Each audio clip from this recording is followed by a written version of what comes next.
ஆண்டவரும் இரட்சகருமாகிய இயேசு கிறிஸ்துவின் மகா பரிசுத்த நாமத்தினால் உங்களை ஒவ்வொருவரையும் வாழ்த்துகிறேன். சர்வ வல்லமை உள்ள தேவாதி தேவன் தாமே தமது மகிமையின் சிங்காசனத்திலிருந்து உங்களை ஆசீர்வதிப்பாராக, உங்கள் ஜெபங்களுக்கு பதில் தருவாராக என்று வாழ்த்துகிறேன். தேவனுடைய வார்த்தைகளுக்காக நாம் ஆயத்தப்படுகிறோம். கர்த்தருடைய பரிசுத்த ஆவியானவர் தமக்கு சித்தமானவைகளை இந்த நாளிலே போதிக்க வேண்டும். அவருடைய சத்தத்தை நாம் கேட்க வேண்டும். அவருடைய வார்த்தைகளுக்கு கீழ்ப்படிய நம்மை அர்ப்பணிக்க வேண்டும். அதுவே இந்த நாளில் தேவன் விரும்புகிற காரியம். அதற்காக தேவ சமூகத்தில் நம்மை தாழ்த்துவோம். கர்த்தருடைய ஆவியானவர் தாமே பொறுப்படுத்திக் கொள்வாராக. நாம் தியானிக்க தேவ ஆவியானவர் தந்த வேத வசனம் பரிசுத்த யோவான் எழுதின சுவிசேஷம் 6வது அதிகாரத்தின் 38வது வசனம். யோவான் 6:38. என் சித்தத்தின்படி அல்ல, என்னை அனுப்பினவருடைய சித்தத்தின்படி செய்யவே நான் வானத்திலிருந்து இறங்கி வந்தேன். புதிய ஏற்பாட்டில் 134வது பக்கம், யோவான் 6வது அதிகாரம் 38வது வசனம். ஆண்டவராகிய இயேசு கிறிஸ்து சொன்ன மேன்மையான உன்னதமான ஒரு வசனத்தை நாம் தியானிக்க போகிறோம். அவர் சொன்னார், என்னுடைய சித்தத்தின்படி அல்ல, என்னை அனுப்பினவருடைய சித்தத்தின்படி செய்யவே நான் வானத்திலிருந்து இறங்கி வந்தேன். சுய விருப்பத்தின்படி அல்ல, பிதாவினுடைய சித்தத்தின்படி செய்யவே நான் பரலோகத்திலிருந்து இறங்கி வந்தேன் என்று இயேசு கிறிஸ்து சொல்வதை இந்த இடத்தில் நாம் தியானிக்க பரிசுத்த ஆவியானவர் இந்த நாளிலே திருவுள்ளம் பற்றி இருக்கிறார். கிறிஸ்துமஸ் என்றால் உலகம் எங்கும் மிகப்பெரிய பண்டிகை, விழா, கொண்டாட்டம், சந்தோஷம், மகிழ்ச்சி. அதற்காக என்னென்னமோ நடக்குகிறது. கிறிஸ்துவின் பெயரிலே தவறான அநேக காரியங்கள் நடக்குகிறது.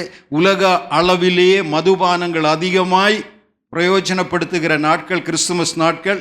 அதை தொடர்ந்து இன்னும் எத்தனையோ காரியங்கள் இருக்கின்றன.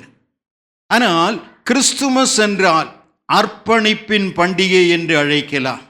சர்வ வல்லமை உள்ள தேவாதி தேவன் பரலோக சிங்காசனத்தில் மகிமையில் வீற்றிருந்தவர் தம்முடைய மகிமைகளை எல்லாம் வெடிந்து உன்னதமான மகிமையின் சிங்காசனத்தில் இருந்து அடிமை கோலம் எடுத்து இந்த பூமிக்கு இறங்கி வந்து தரித்திரர்களில் தரித்திரராய் மாறி சிலுவை மரண பரியந்தம் தம்மை தாழ்த்தினதை பிலிப்பியர் 2வது அதிகாரம் 6, 7, 8 வசனங்களில் பவுலப்போஸ்தலன் தெளிவாய் எழுதி வைத்திருக்கிறார். இயேசு கிறிஸ்து பரலோகத்தில் எப்படி இருந்தார் அது அநேகருக்கு இன்னைக்கும் தெரியாது. ஏனெனில் யாரோ ஒரு ஓவியர் வரைந்து அவருடைய படத்தை பார்த்து இதுதான் இயேசு என்ற கற்பனைக்குள்ளாய் வந்திருக்கிறவர்கள் தான் விசுவாசிகள் என்று அழைக்கப்படுகிற நாம் எல்லோரும். ஆனால் உயிர்த்தெழுந்த இயேசுவை ஒரு நாள் யோவான் கண்டார். யோவான் அவரை கண்டதின் பின் அவரை கண்ட விதம் வெளிப்படுத்தின விசேஷம் 1வது அதிகாரத்தில் எழுதியிருக்கிறார். வெளிப்படுத்தின விசேஷம் 1வது அதிகாரம் 13 to 18 வரைக்குமான வசனங்களை வாசித்து பார்த்தீங்கன்னா எப்படி அவர் இருக்கிறார், எப்படி வெளிப்பட்டார், எப்படி யோவான் அவரை கண்டார் என்றதை மிக தெளிவாய் வேதத்திலிருந்து நம்மால் பார்க்க முடியும். வாசித்து போவது நமக்கு ஆசீர்வாதமாய் இருக்கும் என்று நினைக்கிறேன். அந்த 7 குத்து விளக்குகளின் மத்தியிலே நிலையங்கி தரித்து நல்லா எடுத்துக் கொள்ளுங்கள். மார்பருகே பொற்கச்சை கட்டியிருந்த மனுஷகுமாரனுக்கு ஒப்பானவரை நான் கண்டேன். யோவான் எழுதுகிறார், அவருடைய சிரசும் மயிரும் வெண்பஞ்சை போலவும் உறைந்த மழையை போலவும் வெண்மையாயிருந்தது. அவருடைய கண்கள் அக்கினி ஜுவாலையை போல்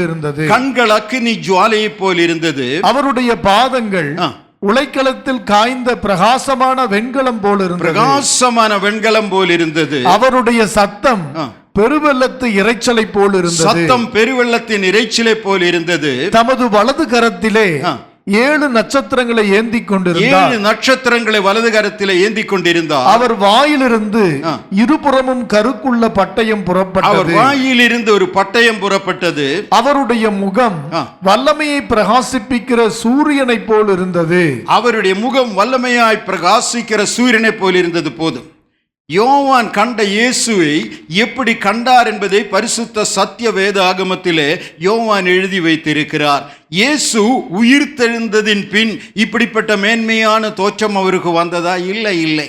ஆதியிலே அவர் இப்படிதான்.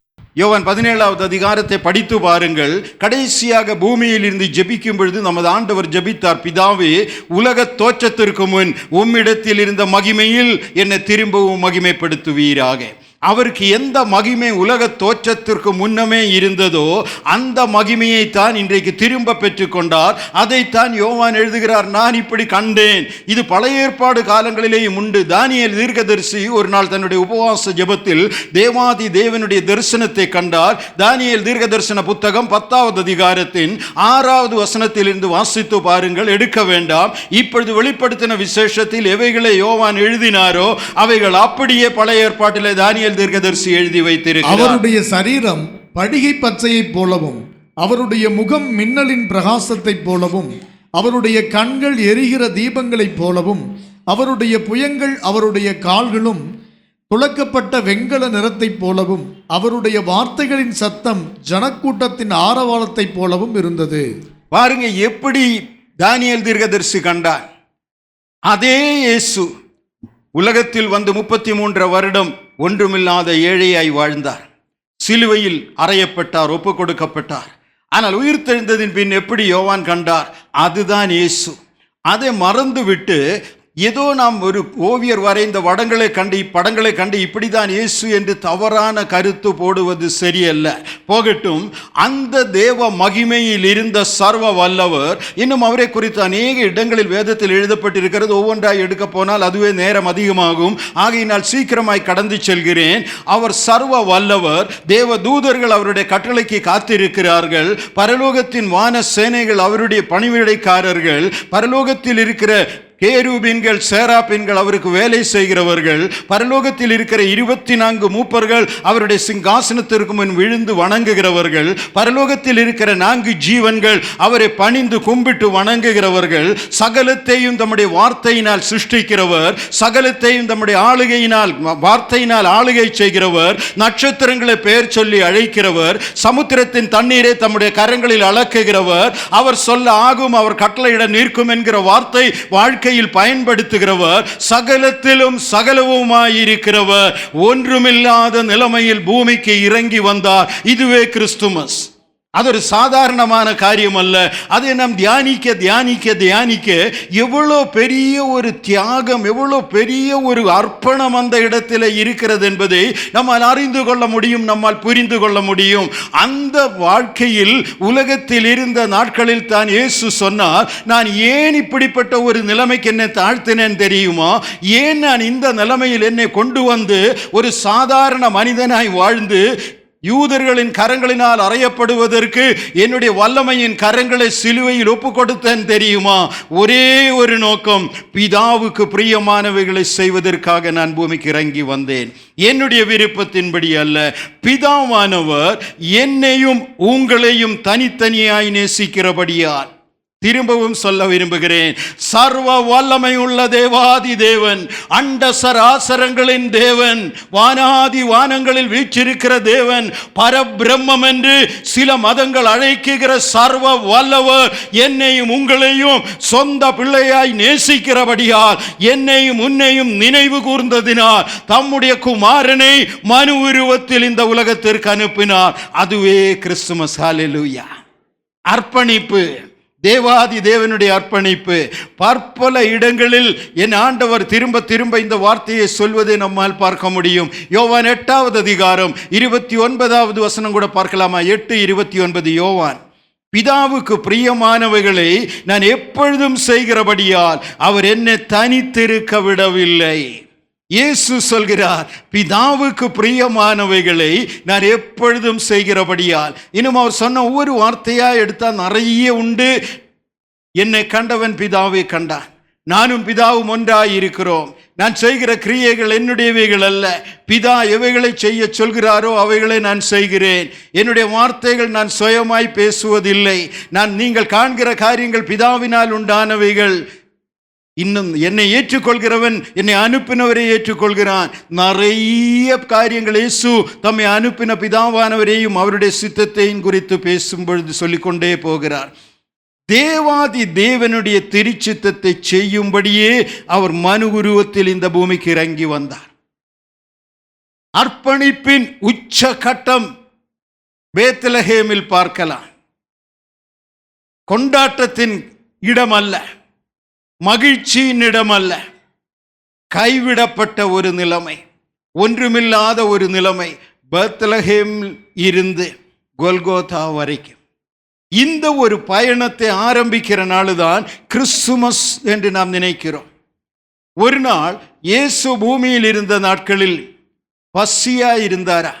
யோவான் 4வது அதிகாரத்தில் மிக அருமையாக எழுதப்பட்டிருக்கிறது. சமாரியா ஸ்திரியை சந்தித்த இடம்.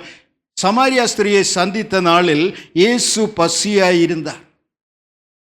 அந்த ஸ்திரீயை கண்டு அவர் அந்த ஸ்திரீயினிடத்தில் பேசி அவளை ஆண்டவருடைய அன்பை குறித்து பேசி அவளை ரட்சிப்புக்குள் வழி நடத்தி கொண்டிருக்கும் பொழுது உணவு வாங்க போயிருந்த சீஷர்கள் திரும்பி வந்தார்களா?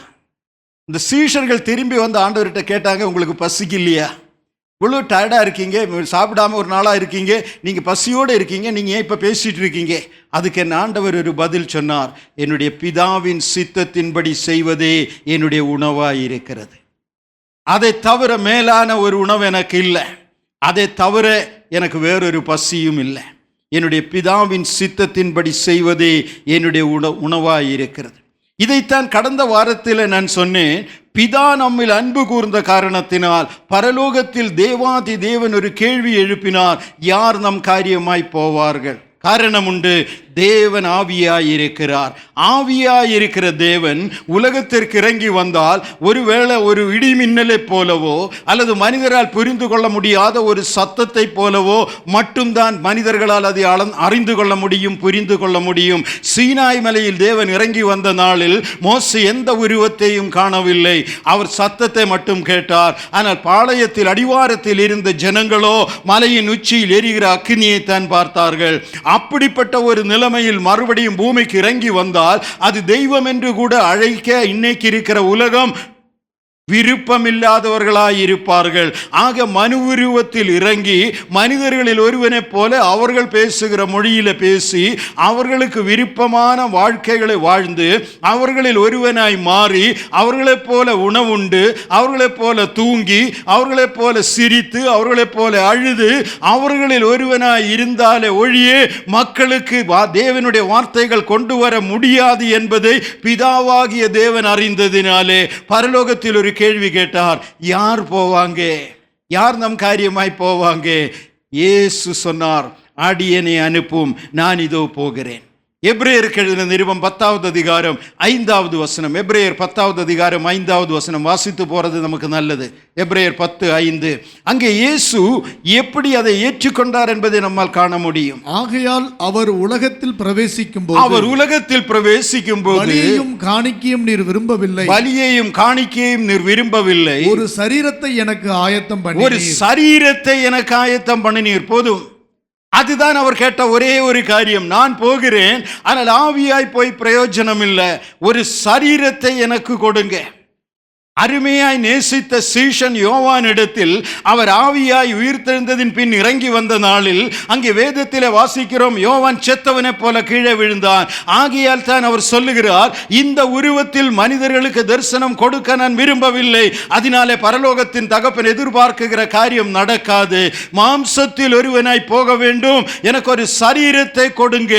பிதாவானவர் அவருக்கு ஒரு சரீரத்தை கொடுக்க சித்தம் கொண்ட நாளில் தான் காபிரியேல் தூதனை பரத்தில் இருந்து அனுப்பினார். அந்த காபிரியேல் தூதன் மரியாளின் இடத்து இறங்கி வந்த செய்தி நமக்கு எல்லாருக்கும் தெரியும். கிறிஸ்துமஸ் நாட்கள் இனியும் உண்டு, நாம் அதை எல்லாரும் திரும்ப திரும்ப கேட்கத்தான் போகிறோம். அந்த தேவ தூதன் மரியாளின் இடத்தில் சொன்னார், உன்னதமானவருடைய வல்லமை உன்மேல் நிழலிடும், அப்பொழுது நீ ஒரு குமாரனை பெற்றெடுப்பாய். இது தேவனால் உண்டானது, இது பரிசுத்த ஆவியால் உண்டானது, இது கர்த்தர் தம்முடைய குமாரனுக்கு கொடுக்குகிற சரீரம். இது மனுஷனுடைய சித்தத்தினால் அல்ல, இது புருஷனுடைய விருப்பத்தினாலும் அல்ல, இது தேவ சித்தத்தின்படி நடக்குகிற காரியம். ஒரு சரீரத்தை எனக்காய் ஆயத்தம் பண்ணினீர். அந்த சரீரத்தோடு இயேசு தம்மை தாழ்த்தி இந்த உலகத்தில் வாழ்ந்தார். பல நேரங்களிலும் அதனுடைய ஆழங்களை, அதனுடைய உண்மையான மர்மங்களை நாம் தியானிப்பதே இல்லை. நான் சொன்னதை போல் இன்னைக்கு காலையில் 4:30 மணிக்கு ஆவியானவர் எழுப்பி விட்டார் ஜெபம் பண்ண.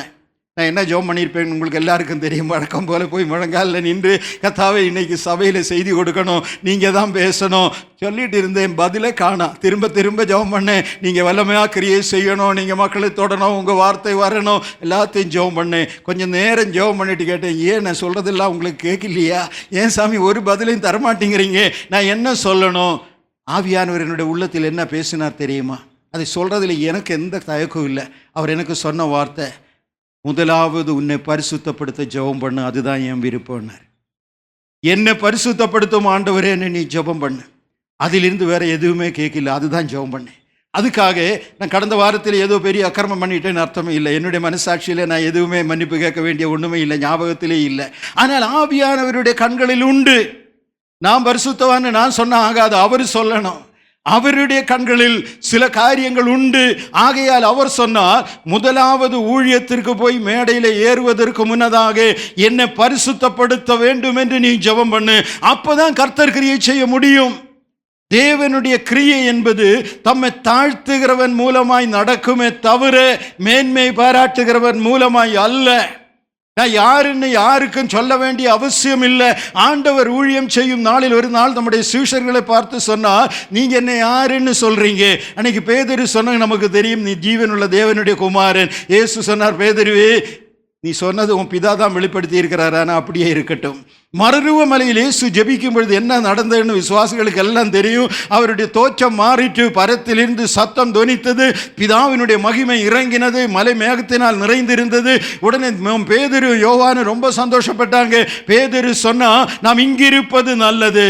ஆண்டவர் என்ன பதில் சொன்னார் தெரியுமா? நீங்க கண்டதை யார்கிட்டையும் சொல்லாதுங்க. இது என்னுடைய தனிப்பட்ட ஆவிக்குரிய ரகசியம், இது என்னுடைய தனிப்பட்ட காரியம்.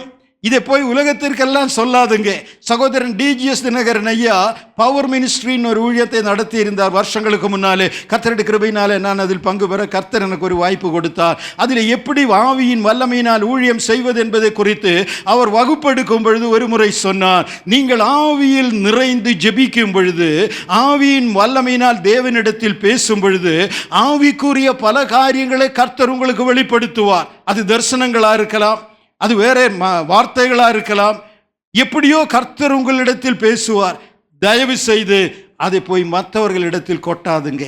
அது உங்களுக்கும் தேவனுக்கும் உரிய தனிப்பட்ட மர்மம், தேவனுடைய ரகசியம். அது நீங்களும் தேவனும் செய்கிற காரியம். இதெல்லாம் பப்ளிக்கா சொல்ல வேண்டியதில்லை. மருவமலையில் இயேசு சொன்னார், நீங்க கண்டதை வேற யாருக்கும் சொல்லாதுங்க, இது எனக்கும் பிதாவுக்கும் உரிய எங்களுடைய ரகசியம். அந்த மகிமையில் இருந்த தேவாதி தேவன் பாடுகளினால் தம்மை பூரணப்படுத்த ஒப்பு கொடுத்தார். அதுதான் அர்ப்பணிப்பு. இன்னைக்கு செய்தியே அர்ப்பணிப்பை குறித்து தான். எபிரேயர்கள் நிருபம் 2வது அதிகாரம் 10வது வசனத்தில் வேதம் சொல்லுகிறது, அவர் பாடுகளினால் தம்மை பூரணப்படுத்தினார். பாடுகளினால் நாம் அடிக்கடி வாசிக்கிற எஸ் 53:10, தம்முடைய குமாரனை நொறுக்க பிதாவானவர் சித்தம் கொண்டார். கீழ்ப்படிதல் தான் கிறிஸ்துமஸினுடைய செய்தி. கீழ்ப்படிதல் தான் கிறிஸ்தவனுடைய வாழ்க்கையின் முன்மாதிரி, அல்லது கிறிஸ்துமஸ் நாட்களில் நாம் கற்றுக்கொள்ள வேண்டிய காரியம். கர்த்தருடைய ஆவியானவர் என்ன சொல்கிறாரோ அதின்படி செய்யுங்கள், கீழ்ப்படியுங்க, மீதி கர்த்தர் பார்த்து கொள்வார். ஊழியர்களுக்கிடையே நடக்குகிற பெரிய பிரச்சனைகளில் ஒன்று, நான் ஜெபம் பண்ணால் நோயாளிகளுக்கு சுஸ்தமாகணும், நான் போகிற இடத்துல அசுத்தாவிகள் பயப்பட்டு ஓடணும். ஒருவேளை ஆண்டவர் வேற ஊழியத்துக்கு உன்னை வச்சிருக்கலாம். நான் கேட்கறதெல்லாம், ஆண்டவரே என் ஜெபத்தில் வியாதியஸ்தர்கள் குணமடைய வேண்டும், அப்போதான் மக்கள் என்னை மதிப்பாங்க. ஆண்டவர் சொல்லுவார், இல்லைப்பா சுவிசேஷத்தை சொல்லத்தான் உன்னை நான் தெரிஞ்செடுத்தேன், நீ வேற எதையும் கேட்காதே, நான் உன்னை அனுப்பினதுக்கு கீழ்ப்படிய வேண்டும். உலகம் கண்ட மிகப்பெரிய ஊழியர் தேவனுடைய சுவிசேஷத்தை மட்டும் பிரசங்கித்து ஒரு நாள் கூட தேவன் குணமாக்குவார் என்கிற வார்த்தையை பயன்படுத்தாமல் கடந்து சென்ற தேவ ஊழியர் தான் பில்லி கிரஹாம் என்கிற தேவ மனிதன். உலகத்தில் அவரே போல கூட்டம் சேர்ந்த ஊழியர்கள் வேற இல்லைன்னு சொல்லப்படுகிறது. உலகத்தின் எந்த பகுதிக்கு போனாலும் பல லட்சங்கள் பில்லி கிரஹாமினுடைய செய்தியை கேட்க வருவார்கள். போன இடங்களில் எல்லாம் இயேசு தருகிற ரட்சிப்பை, பாப மன்னிப்பை மட்டும் பிரசங்கித்தார். இயேசு உங்கள் நோய்களை குணமாக்குவார் என்று பிரசங்கித்ததே இல்லையா? அவர்களிடத்தில் அநேகர் கேட்டாங்க, ஏன் இவ்வளவு கூட்டத்தை வைத்துட்டு சொல்ல மாட்டேங்கிறீங்க? அவர் சொன்னார், என்னை அதுக்காக அனுப்பவில்லை, அதனாலே சொல்லவில்லை. Very simple. இல்லைன்னு நான் சொல்லல, கர்த்தர் குணமாக்குகிறவர் தான், ஆனால் என்னை அதுக்காக அனுப்பவில்லை. எனக்கு கொடுத்த ஊழியத்தை நான் செய்கிறேன், அதை மட்டும் நிறைவேற்றுவதுதான் என்னுடைய வேலை. தேவ ஊழியர்கள் இந்த ஒரு காரியத்தை அறிந்து கொள்ள வேண்டும். கர்த்தருடைய சித்தம் எதுவோ அதை நிறைவேற்ற தேவன் என்னை எடுத்திருக்கிறார். ஜெபிப்பதுதான் தேவன் உங்களை அழைத்த நோக்கமா? அதிலேயே தரித்திருங்கள், வேற எதையும் கேட்காதுங்க.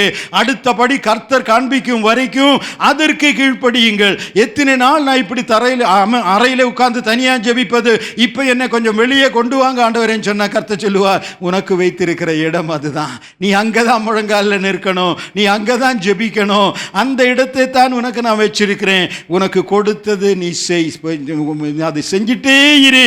அதன் மூலமா அநேக காரியங்களை கர்த்தர் செய்வார். பிதா எதை சித்தம் கொண்டாரோ, இயேசு கிறிஸ்துவின் வாழ்க்கையை திரும்பவும் பாருங்க. கெத்செமனே தோட்டத்தில் ஜெபிக்க போன அந்த கடைசி இரவிலே முதலாவது ஜெபித்தார், பிதாவே கூடுமானால் இந்த பாத்திரம் என்னை விட்டு நீங்க செய்யும், எனக்கு சகிக்க முடியல, மரணத்துக்கு ஏதுவான வியாகுலத்தால் என்னுடைய உள்ளம் நிறைந்திருக்கிறது, நான் துயரம் அடைகிறேன், இந்த பாத்திரம் என்னை விட்டு நீங்க செய்யும். ஆனால் லூக்கா 22:42 வசனத்தை வாசித்து பாருங்கள். அவர் தேவனோட உறவாடி கொண்டிருக்கும் பொழுது திடீரென்று ஜெபத்தை மாற்றுகிறார். என்ன ஜெபிக்கிறார்? என்னுடைய சித்தம் அல்ல, உம்முடைய சித்தத்தின்படியாக கடவது. சிலுவையும் பாவி என்று அழைக்கப்படுகிறதும், பாவத்திற்காக நியாயம் தீர்க்கப்படுவதும், உலகத்தின் பாவம் முழுவதும் சுமத்தப்படுவதும் உமது சித்தமாயிருந்தால் அதற்கு நான் ஆயத்தம் என்று சொல்லி பரிசுத்தரில் பரிசுத்தராகிய தேவாதி தேவன் தம்மை ஒப்புக் கொடுத்தார்.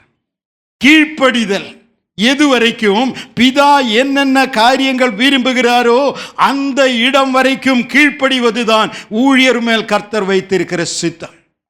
கர்த்தர் உனக்கு கட்டளையிட்டவைகளை நிறைவேற்று, எதை சொல்கிறாரோ அதற்கு கீழ்ப்படிய வேண்டும். அதுவே கிறிஸ்துமஸ்.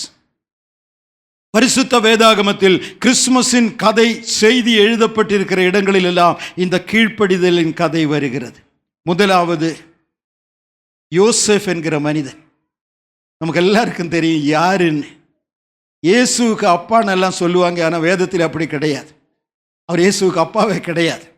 இயேசுவுக்கு அப்பா பரலோக அப்பா தான். அவரே சொன்னார், என் பிதான்னு அவரே தான் அழைக்கிறார். யோசேப்புக்கு மாம்ச ரீதியாக இயேசுவோட எந்த சம்பந்தமும் இல்லை. அது நமக்கு எல்லாருக்கும் அந்த கதை தெரியும், போகட்டும். ஆகையால் தான் மரியாளை திருமணம் நிச்சயித்ததின் பின் அவள் கர்ப்பவதியாய் மாறினாள் என்று அறிந்தவுடனே எந்த ஒரு மனிதனும் எடுக்கிற ஒரு முடிவுக்கு யோசேப்பும் வந்தார். அவளை ரகசியமாய் தள்ளிவிட தீர்மானித்தார். மத்தேயு 1:19 வசனம் வாசிக்கலாமா? மத்தேயு 1:19.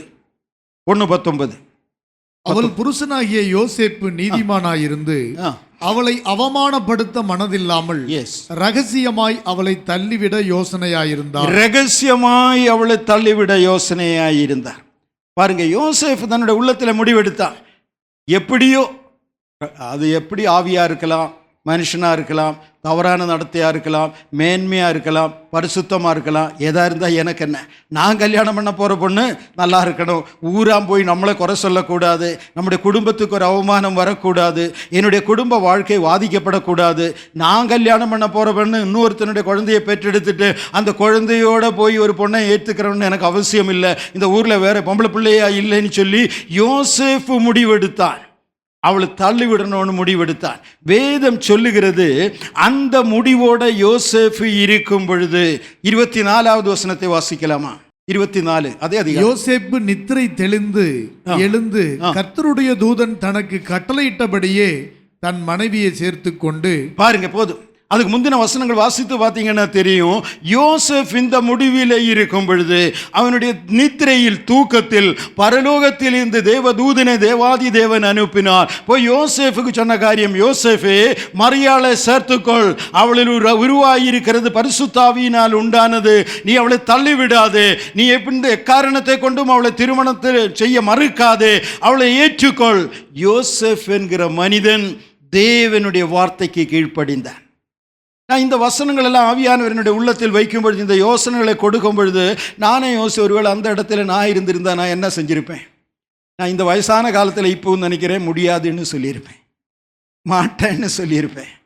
இப்படி ஒரு நிலைமையில போய் கல்யாணம் பண்ணுறதா? அது கஷ்டப்பா. எங்கள் குடும்பத்தினுடைய அவமானத்தை எல்லாம் நாம் இழுத்து வைக்கணுமா? எங்கள் அப்பா அம்மாவுக்கு நான் அவமானத்தை இழுத்து வைக்கணுமா? என்னுடைய எதிர்காலத்திற்கு நான் இப்படி ஒரு நிலைமைக்கு போனோமா, முடியாதுன்னு சொல்லியிருப்பேன். ஆனால் யோசேப் என்கிற மனிதன் தேவனுடைய வார்த்தைக்கு கீழ்ப்படிந்தான். ஆகையால் தான் இன்றைக்கும் ஒட்டஞ்சத்திரம் விசுவாசிகளின் ஐக்கிய சபையில் நின்று யோசேப்பை பற்றி நம்ம பிரசங்கம் பண்ணிட்டு இருக்கிறோம். அவன் கர்த்தனுக்கு கீழ்ப்படிந்த ஒருவன். ஆகையால் தான் புனித யோசேப் அல்லது யோசேப் என்று உலகம் இன்றைக்கு அவரை அழைக்கிறது. யோசேப்பினுடைய பேரில் எத்தனை நிறுவனங்கள் திண்டுக்கல்லே இருக்குது. சென்ட் ஜோசப் ஆஸ்பத்திரி, எத்தனை நிறுவனங்கள், எங்கே போனாலும் Saint Joseph school, Saint Joseph college, Saint Joseph ஆஸ்பத்திரி, யோசப்பினுடைய பேரில் சென்ட் ஜோசப் பிரசு கூட எனக்கு தெரியும். நிறைய யோசப்பினுடைய பேரில் நிறுவனங்கள், அநேக சபைகள், சென்ட் ஜோசப் சர்ச் எங்கே போனாலும் இருக்குது. அவருடைய சபை எல்லா இடங்களிலேயும் இன்னைக்கு அவருடைய பெயர் உயர்த்தப்படுவதற்கு காரணம் என்ன? கீழ்ப்படிதல். தேவனுடைய வார்த்தைக்கு கீழ்ப்படிந்தான். என்ன வந்தாலும் பரவாயில்ல, ஆவியானவர் சொல்லுவதற்கு கீழ்ப்படிவோம். அடுத்த ஆளு தான் நமக்கு எல்லாருக்கும் தெரியும், மரியா. அதிகம் விளக்க வேண்டிய அவசியம் இல்லை. அவளுக்கும் அதே நிலைமை தானே. திருமணம் நிச்சயிக்க பொண்ணுக்கு தான் தேவதூதன் சொல்கிறான், நீ கர்ப்பவதியாய் குழந்தையை பெற்றெடுக்க போகிறாய். அப்போ திருமணம் என்ன ஆக போகுது, என் எதிர்காலம் என்ன ஆக போகுது, எங்கள் குடும்பம் என்ன ஆக போகுது. இன்னும் வேதத்தில் எழுதப்படாத ஒரு மர்மம் உண்டு. மோசேயின் நியாயப்பிரமாணத்தின்படி திருமணத்திற்கு முன் ஒரு பெண் கர்ப்பவதியாய் மாறினாள். அவளை வெபியார பெண் என்று பெயர் சொல்லி கல்வீசி கொலை செய்ய வேண்டும் என்பது நியாயப்பிரமாணம். இதை அறிந்துட்டு தான் அவ சொல்றான், நான் உமது அடியாட்டி உம்முடைய சித்தத்தின்படி எனக்காக கடவுது. நீங்க என்ன சொல்றீங்களோ, ஜனங்கள் என்னை கல்வீசினாலும் பரவாயில்ல. லூக்கா சுவிசேஷம் 1வது அதிகாரம் 38வது வசனம், லூக்கா 1:38. அவர் சொல்லுகிறார், இதோ நான் உம்முடைய அடியா, நீங்க என்ன சொல்றீங்களோ அது நடக்கட்டும், கல்வீசனமா வீசட்டுமே. யோவான் 8வது அதிகாரத்தில் நமக்கு தெரியும், விபச்சாரத்தில் பிடிக்கப்பட்ட ஸ்திரீயை இயேசுவுக்கு முன்னதாய் கொண்டு வந்து நிறுத்தி சொன்னார்கள், நியாயப்பிரமாணத்தின்படி இவளை கல்வீசி கொலை செய்ய வேண்டும். அதே இடத்திற்கு தான் மரியாள் இப்பொழுது வந்திருக்கிறாள். 38 வாசிக்கலாமா? அதற்கு மரியாள், இதோ நான் ஆண்டவருக்கு அடிமை, உம்முடைய வார்த்தையின்படி எனக்கு ஆக கடவுது என்றால், அப்பொழுது தேவதூதன் அவளிடத்திலிருந்து போய்விட்டான். அவள் அந்த வார்த்தை சொன்ன உடனே தேவதூதன் போய்விட்டான். காரணம், தேவதூதனை தேவன் அனுப்பினதின் நோக்கமே என் பிள்ளை என்ன சொல்றாள்னு பாருன்னு தான். அவ கீழ்ப்படுகிறாளா இல்லையா போய் பாரு. தேவனுடைய வார்த்தை என்று சொல்லி அவளுக்கு இந்த வார்த்தையை சொல். அவள் என்ன முடிவெடுக்கிறான்னு பாரு. எப்பொழுது நான் தேவனுடைய அடியாட்டி அடிமை என்று அவள் சொன்னாலோ அந்த வினாடியே தேவதூதன் அவளை விட்டு கடந்து சென்றார். அடுத்த ஒரு வார்த்தை பேசவில்லை. விசுவாசியின் வாழ்க்கையில் இந்த நாட்களில் தேவன் எதிர்பார்க்குகிற ஒரு காரியம் அதுதான். அவருக்கு என்ன விருப்பமோ, அவர் என்ன சொன்னாரோ, அவர் என்ன கட்டளையிட்டாரோ அதற்கு கீழ்ப்படுகிறவர்களை கர்த்தர் தேடுகிறார். இந்த நாளில் கிறிஸ்துமஸுக்கு என்று தேவன் தந்த செய்தி அதுதான். இந்த வேதாகமம் முழுவதையும் படித்து வாருங்கள். ஒவ்வொரு விசுவாசியும் கீழ்ப்படிதலினாலே மேன்மை அடைந்ததை நம்மால் பார்க்க முடியும். ஆபிரகாம் என்கிற மனிதன் விசுவாசிகளின் தகப்பன். எதினாலே தகப்பனாய் மாறினான்? ஆரம்பத்தில் இருந்து முடிவு பரியந்தம் தேவனுடைய கட்டளைகளுக்கு கீழ்ப்படிந்தான். சந்தோஷமாய் பெரிய செல்வந்தனாய் பண்ணையாராய் வாழ்ந்த இடத்திலே தான் ஒரு நாள் தேவாதி தேவன் வெளிப்பட்டு தரிசனத்தில் சொல்கிறார், நீ ஊரையும் சொந்த பந்தத்தையும் உனக்கு இருக்கிற எல்லாவற்றையும் விட்டு நான் உனக்கு காண்பிக்க போகிற தேசத்திற்கு நீ போ. எங்கன்னு கூட சொல்லல, தேசம் நான் உனக்கு காண்பிக்கிறேன். வேதம் சொல்லுகிறது, தம்முடைய அனைத்து சொத்துக்களையும், தன்னுடைய இடங்களையும், தன்னுடைய வீடுகளையும், தன்னுடைய சொந்த பந்தங்களையும், பண்ணையார் என்கிற பதவியையும் உதறி தள்ளிவிட்டு கர்த்தருடைய வார்த்தை ின்படி ஒரு பரதேசியாய் வனாந்தரத்தில் பயணத்தை ஆரம்பித்தான். அவன் தான் விசுவாசிகளின் தகப்பன். தன்னுடைய மகனை மோரியா மலையில பலியிட போனது தெரியாதவங்க இருக்காது. பலியிடுன்னு சொன்னா, சரிங்க சாமி, நீங்க சொன்னா சரி. ஒரு தேவ மனிதனிடத்தில் பல வருஷங்களுக்கு முன் பேசிக்கொண்டிருக்கும் பொழுது அவர் சொன்னார், பிதாவாகிய தேவன் தான் வாக்கு பண்ணினார், உன்னுடைய சந்ததியை ஆகாயத்து நட்சத்திரங்களைப் போல பெருக பண்ணுவேன், கடற்கரை மணலை போல பெருக பண்ணுவேன்னு அவர் வாக்குத்தத்தம் பண்ணி கொடுத்த சந்ததி தான் இந்த மகன். அவனை போய் பலியிட சொல்லும் பொழுது திரும்பி கேட்க வேண்டாமா? நீங்க தானே வாக்கு பண்ணி இருக்கீங்க இவன் பலுகி பெருகி ஆகாயத்து நட்சத்திரங்களை போல ஆவான்னு, இப்ப என்ன வார்த்தை மாறி பேசுறீங்கன்னு கேட்டிருக்க வேண்டாமா? ஆபிரகாம் கேட்கலையே, நீங்க சொன்னபடி நான் செய்கிறேன்னு தானே சொன்னா. இதை சொல்லி அந்த தேவ மனிதன் கர்த்தருடைய ஆவியினால் நடத்தப்படுகிற ஒரு வல்லமையான தேவ ஊழியர் அவர் என்னிடத்தில் சொன்னார், எப்படி அந்த வார்த்தையை சொல்ல அவருக்கு தைரியம் வந்தது தெரியுமா? சொன்னேன், அது பைபிள்ல இல்லையே, நீங்க யாராவது தெரிஞ்சவங்க சொல்லுங்க.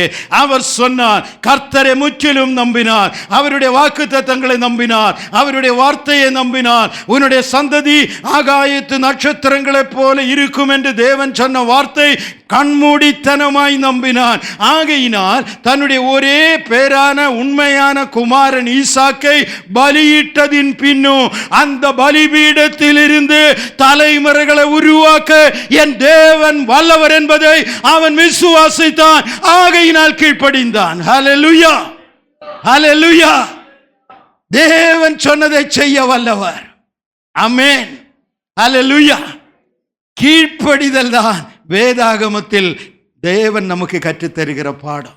அநேகருடைய வாழ்க்கை உண்டு. மோசே குறித்து தேவனால் அழைக்கப்பட்டு எல்லாம் சரிதான், கடைசி வரைக்கும் இஸ்ரவேல் ஜனத்தை நடத்தி போனவர், தேவனை முகாமுகமாய் கண்டவர், முகாமுகமாய் பேசினவர், ஒருவன் தன் சிநேகிதனோட பேசுவதை போல பேசினவர், எல்லாம் நடந்த. மோசையை போல தேவனை அறிந்த ஒரு மனிதன் பூமியில் இருந்ததில்லை, அவ்வளோ நெருக்கமாய் அறிந்தவர். ஆனால் இன்னும் வாக்குத்தத்த தேசத்திற்கு போக முடியலையே. என்ன காரணம்? ஒரே ஒரு காரணம், கீழ்ப்படிதல் இல்லாமல் போன ஒரு இடம்.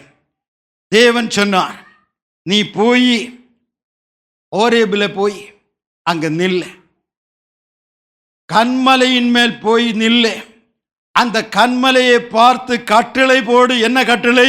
ஜனங்களுக்கு குடிக்க தண்ணீர் வேண்டும், இது நீ கன்மலையை பார்த்து சொல். இதுதான் தேவன் கொடுத்த கட்டளை. மோசே இறங்கி வந்தான். அவருடைய மாம்சீகத்தில் ஒரு வேளை கொஞ்சம் யோசித்திருக்கலாம், ஒரு பெரிய கண்மலைக்கு முன்னாலே போய் நின்று பைத்தியக்காரனை போல பேசி என்ன நடக்க போகுது. ஆனால் கர்த்தர் சொன்னார், சொல்லுன்னாரு, நான் போகிறேன், கீழ்ப்படுகிறேன். ஆகிலும் மோசே என்ன செய்தான் தெரியுமா? தம்முடைய கையில் இருக்கிற கோலினால் அந்த கன்மலை அடித்தான் என்று வேதம் சொல்லுகிறது. இருக்கிற சங்கடமும் கோபமும் ஆத்திரமும் எரிச்சலும் தேவனுடைய வார்த்தைக்கு கீழ்ப்படுகிற அனுபவம் எல்லாவற்றையும் சேர்த்து கன்மலையை அடித்து தண்ணீர் புறப்பட்டு வருவதாக என்று சொன்னார். ஆனால் தேவன் மோசைக்கு சொன்ன வார்த்தை என்ன தெரியுமா? மோசையே, நான் கன்மலையின் மேல் நிற்பேன், நீ அதற்கு கட்டளையிடு. இப்ப மோசே அடித்தது யார் மேல் தெரியுமா? இனி வளர்க்க வேண்டிய அவசியம் இல்லை. அவர் சொன்னார், நான் கன்மலையின் மேல் நிற்பேன். அந்த ஒரு கீழ்ப்படிதலின் செயலினாலே வாக்குத்தத்த தேசத்தை காணாமல் போனான். ஜாக்கிரதையா இருக்கணும். நம்ம பல காரியங்களிலேயும் மோசையை குறித்து நம்ம கேட்டோம். இன்னும் அநேக பவுலினுடைய வாழ்க்கை பழைய ஏற்பாட்டில் நிறைய உண்டு. புதிய ஏற்பாட்டுக்கு வந்து பாருங்க, பவுல் எந்த அளவுக்கு கீழ்ப்படிந்தான்.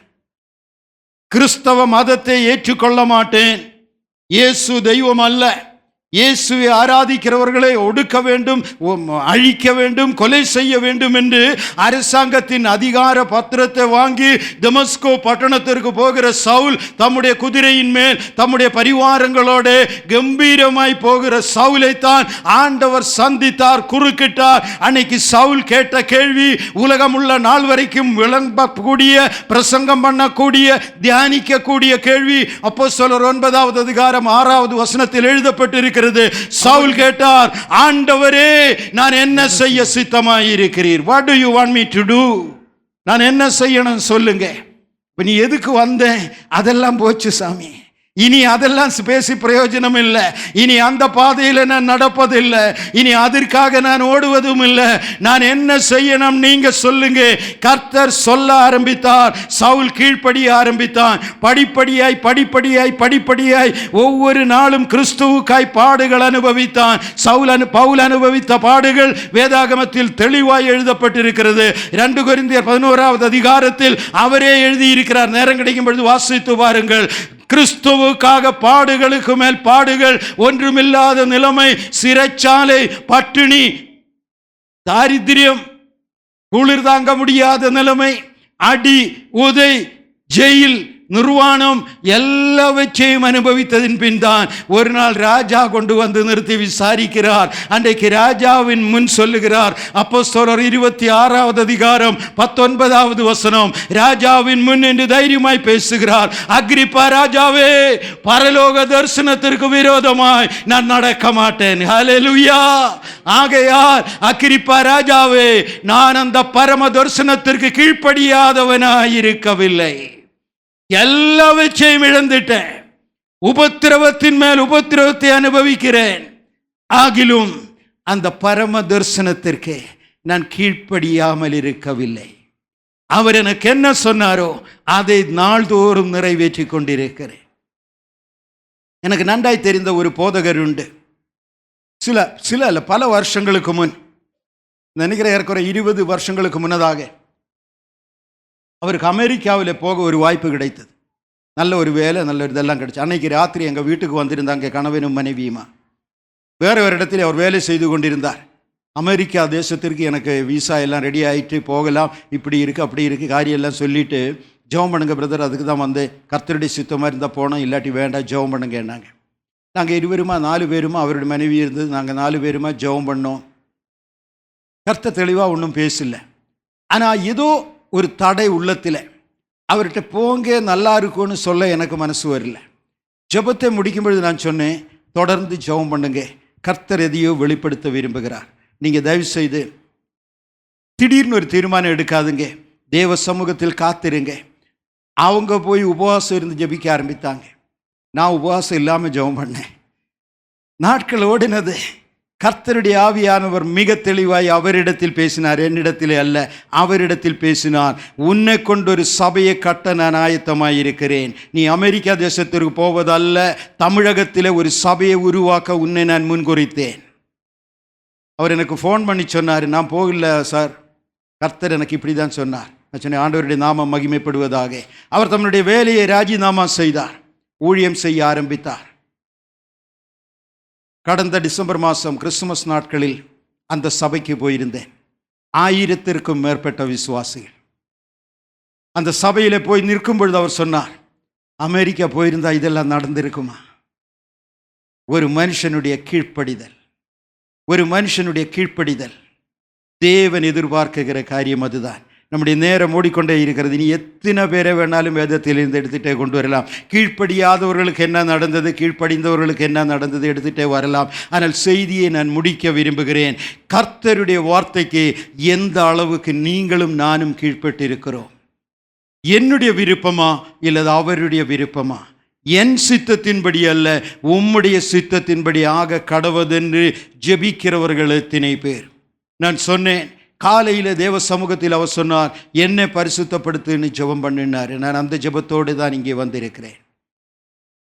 ஆண்டவருடைய சமூகத்தில் சில தீர்மானங்கள் எடுத்ததின் பின், கர்த்தருடைய அழைப்பை மிக தெளிவாய் அறிந்ததின் பின், சூழ்நிலைகளின் காரணமாக, நிர்பந்தங்களின் காரணமாக அவைகளை விட்டு விலகி வேற எங்கேயோ சென்று நின்றவர்கள் உண்டு. ஆவியாகிய தேவன் சொல்கிறார், நான் மறக்கலையே உன்னுடைய அழைப்பு என்ன? கோயம்புத்தூரில் இடத்தை சொல்வதில் எனக்கு ஒன்றும் கஷ்டம் இல்லை. இடையறை பாளையம் என்கிற ஒரு இடம் உண்டு. அங்கே ஒரு சபையில் 3 நாள் கன்வென்ஷன் கூட்டங்களுக்காக போயிருந்தேன்.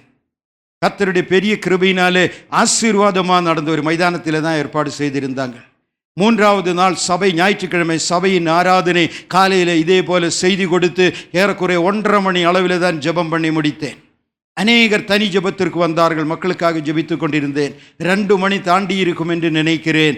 கடைசியாக எல்லாரும் போன உடனே சபையின் போதகரும் போதகர் அம்மாவும் வந்து முன்னாலே முழங்காலில் நின்றாங்க. எங்களுக்கும் ஜெபம் பண்ணிட்டு தான் நீங்கள் போனோன்னாங்க. நான் அவர்கிட்ட சொன்னேன். அப்போ அது வரைக்கும் சேரில் உட்காந்து தான் ஜெபம் பண்ணேன், டயர்டாக இருந்தது. அப்போ திடீர்னு எந்திரிச்சிட்டு அவர்கிட்ட சொன்னேன், பாஸ்டர், நான் ஒரு சாதா விசுவாசி பாஸ்டர், உங்களுக்காக ஜெபிக்க எனக்கு எந்த தகுதியும் இல்லை. நான் முழங்காலில் நிற்கிறேன், நீங்கள் எனக்காக ஜெபம் பண்ணுங்க பாஸ்டர்னு சொல்லி அவரோட சேர்ந்து முழங்காலில் நின்றேன். அவர் சொன்னார், இல்லை இன்றைக்கி கர்த்தர் வித்தியாசமாய் உங்களை பயன்படுத்தி கொண்டிருக்கிறார். ஆகையினால் எங்களுக்காக நீங்கள் ஜெபிக்கணும், அதுக்கு தான் நாங்கள் காத்துட்டு இருந்தோம், ஜெபம் பண்ணுங்க அப்படின்னாங்க. பாஸ்டர் ஐயாவுக்காக ஜெபம் பண்ணேன். சில காரியங்களை ஆவியானவர் வெளிப்படுத்தினார். கர்த்தருக்கு ஸ்தோத்திரம். அடுத்து பாஸ்டர் அம்மா காலையில் கரங்களை வைத்தேன். ஜெபிக்க ஆரம்பித்தேன். ஆவியானவர் தூக்கத்தோட ஒரு வார்த்தை சொன்னார். மகளே, உன்னுடைய கல்லூரியில் படித்து கொண்டிருக்கிற நாட்களில் உன்னுடைய ஜெபத்தை நான் கேட்டேன். ஆண்டவரே, தேவனுக்கு ஊழியம் செய்கிற ஒருவரை என்னுடைய கணவராய் வாழ்க்கை துணையாய் நீங்க தரணும். அப்படி ஒரு ஊழியருடைய வாழ்க்கை துணையாய் நீர் என்னை மாற்றிவிட்டால் ஓயாமல் அவரோடு சேர்ந்து கர்த்தருக்கு ஊழியம் செய்வேன் என்று தேவ சமூகத்தில் நீ தீர்மானம் எடுத்தது உண்டு. இன்றைக்கு என்ன செய்கிறாய்? அது ஆவியானவர் கேட்ட கேள்வி.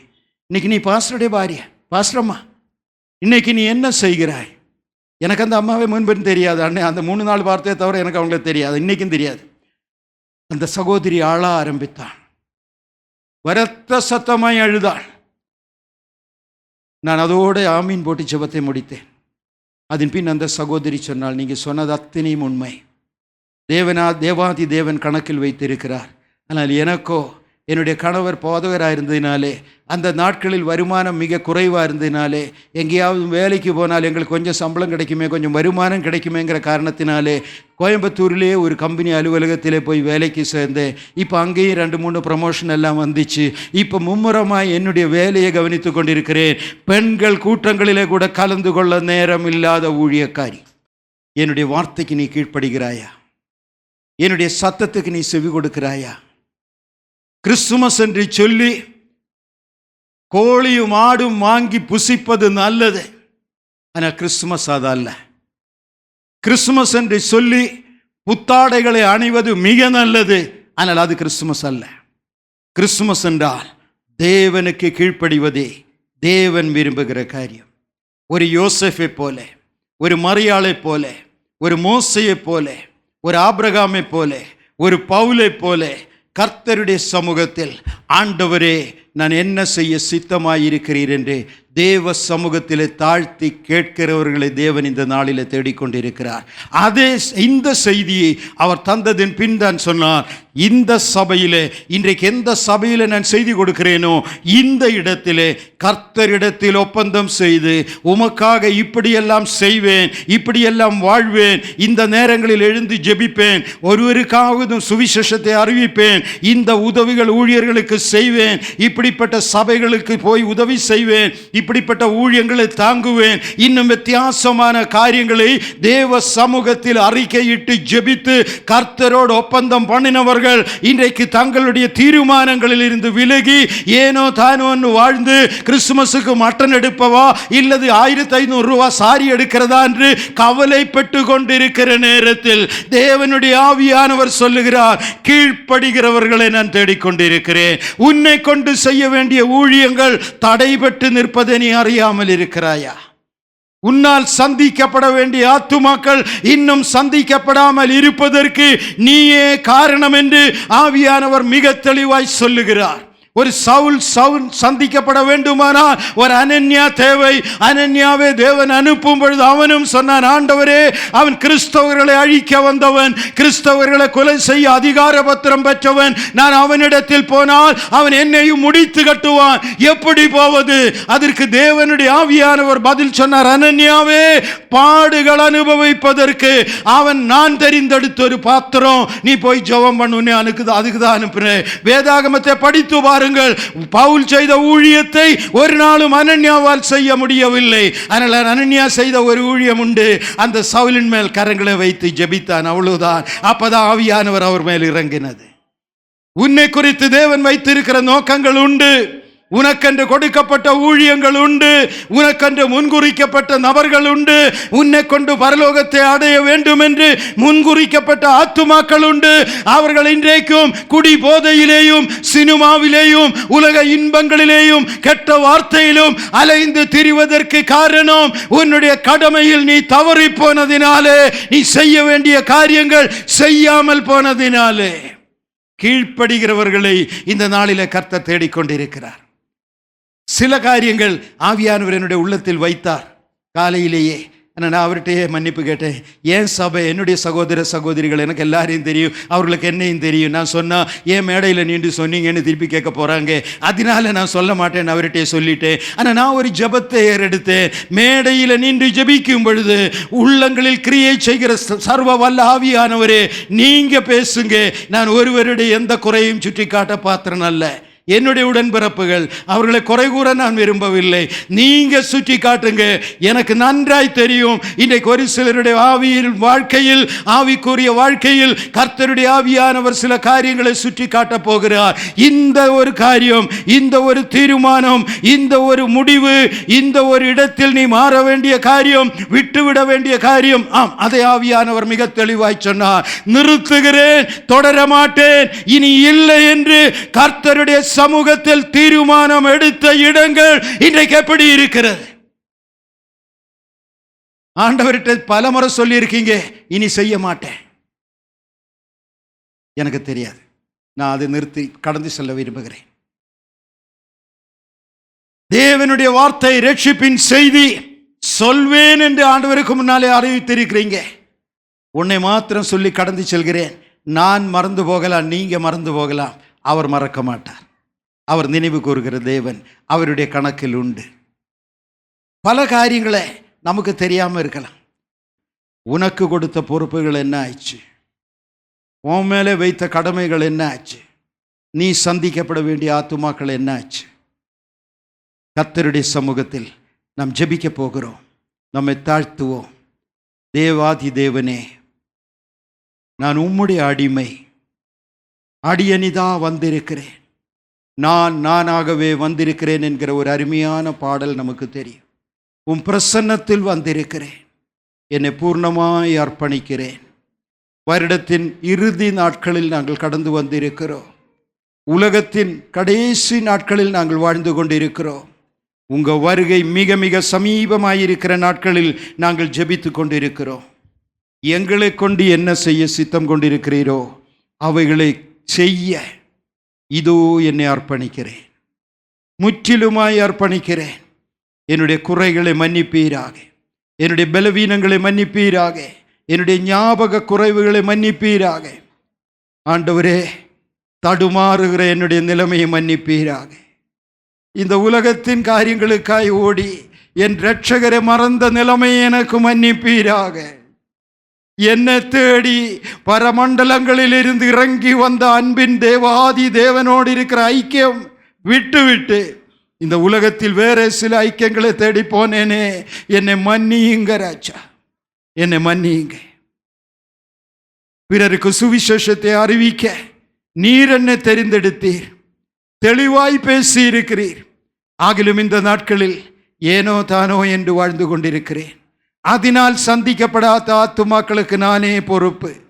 தேவ சமூகத்தில் தாழ்த்தி, ஆண்டவரே, அடியனிதா வந்திருக்கிறேன், அடியனிதோ வந்திருக்கிறேன். நீங்க வைத்த மாதிரியை தொடருவதற்கு எனக்கும் ஒரு அபிஷேகம் தாங்க.